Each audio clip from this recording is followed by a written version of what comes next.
Good morning children. आज हम लोग चैप्टर 10 सर्वनाम पढ़ेंगे।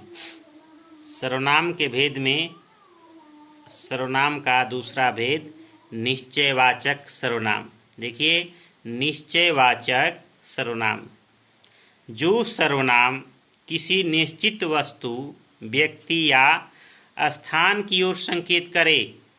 जो सर्वनाम किसी निश्चित वस्तु, व्यक्ति या स्थान की ओर संकेत करे उन्हें निश्चयवाचक सर्वनाम कहते हैं। इन्हें संकेतवाचक सर्वनाम भी कहते हैं। उदाहरण: ए मेरी पुस्तक है, ओ मेरा घर है, इस डिब्बे में क्या है।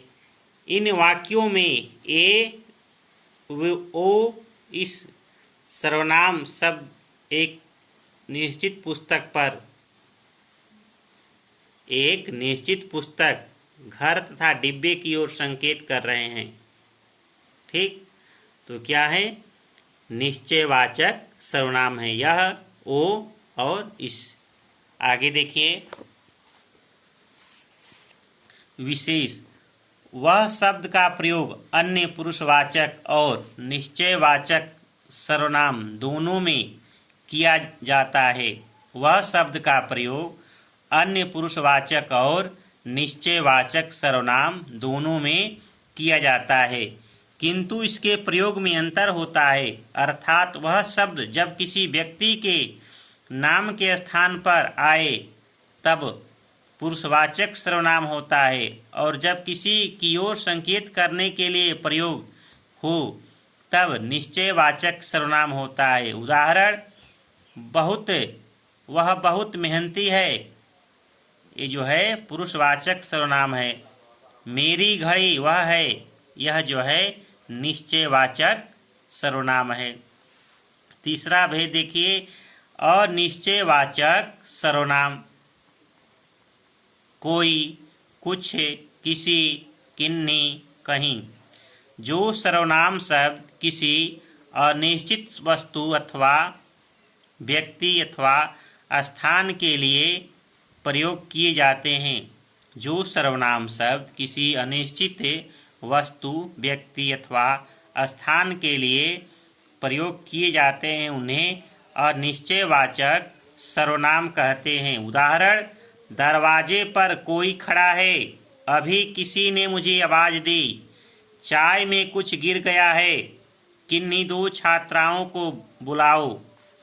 आज हम कहीं जाएंगे। उपरोक्त वाक्यों में कोई, किसी, कुछ, किन्हीं शब्द अनिश्चयवाचक सर्वनाम हैं, क्योंकि इनसे किसी निश्चित वस्तु, व्यक्ति या स्थान का बोध नहीं होता। ये जो क्या है? अनिश्चयवाचक सर्वनाम है। इनसे किसी निश्चित वस्तु या व्यक्ति का बोध नहीं होता।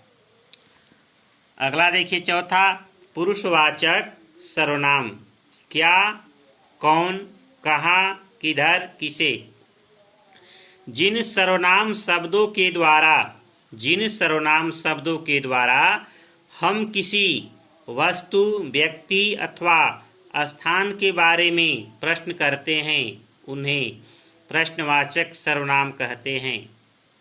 विशेष: केवल वही प्रश्नवाचक शब्द सर्वनाम होते हैं जिनका उत्तर संज्ञा या सर्वनाम में मिलता है। उदाहरण: इस पुस्तक का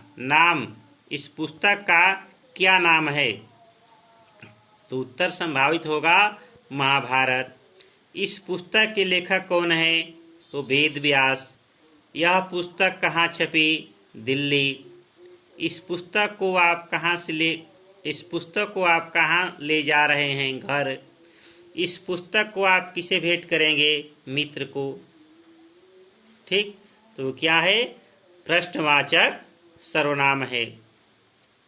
अगला भेद देखिए, पांचवा, संबंधवाचक सर्वनाम: जो, सो, जैसा, वैसा, जिसने, उसने।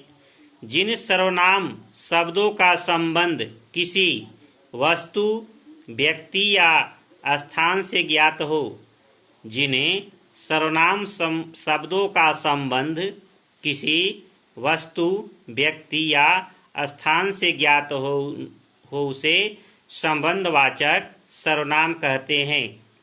उदाहरण: जिसकी लाठी उसकी भैंस, जिसने यह शीशा तोड़ा उसे जुर्माना भरना होगा, जैसा बोओगे वैसा काटोगे, जो करता है सो भरता है। इन वाक्यों में जो रंगीन शब्द है जिसकी, उसकी संबंधवाचक है, जिसने, उसे, जैसा वैसा, जो सो, ये क्या है? संबंधवाचक सर्वनाम है। आगे देखिए, छठा है निजवाचक सर्वनाम। स्वयं, अपने आप, खुद, आप। जिन सर्वनाम शब्दों का प्रयोग कर्ता अपने लिए, जिन सर्वनाम शब्दों का प्रयोग कर्ता अपने आप, अपने के लिए, निज के लिए करता है, उसे निजवाचक सर्वनाम कहते हैं। उदाहरण: रचना ने स्वयं आकर मुझसे बात की। मोहित हर काम खुद करता है। मैं अपने आप चला जाऊंगा, उसे आप ही बात करने दो, उसे आप ही बात करने दो। इन वाक्यों में स्वयं, खुद, अपने आप ही निजवाचक सर्वनाम है, क्योंकि यह स्वयं के लिए प्रयोग हुआ है। ठीक।